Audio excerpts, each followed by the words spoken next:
রহমানের প্রতি আমরা আবেদন জানাই চট্টগ্রাম সংসদে আসলে যে ব্যক্তিকে 2018 সালে যিনি চালিয়ে গিয়েছিলেন এটা কর্মীদের মাথায় রেখে এই ব্যক্তিকে ওনার নমিনেশন হস্তগত করার জন্য আজকে আমরা তৃণমূল নেতা কর্মীরা জোর দাবি জানাচ্ছি। ইনশাআল্লাহ আমরা তৃণমূলের নেতা কর্মীরা আশাবাদী।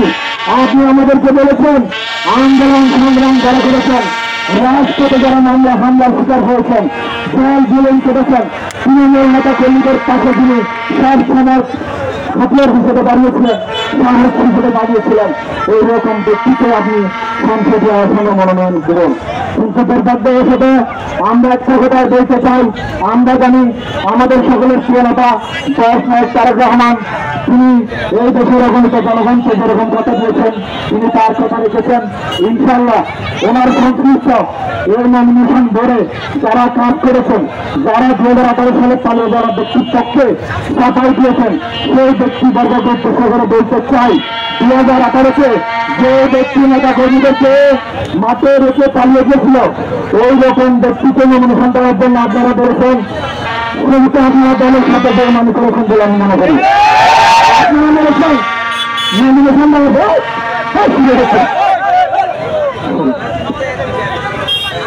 আপনারা বলেছেন যে দলের যে সবাই যিনি মাঠে ময়দানে কাজ করেছেন, যার যোগ্যতা আছে, যার জনপ্রিয়তা আছে, আপনারা তাকে মনোনয়ন দেবেন।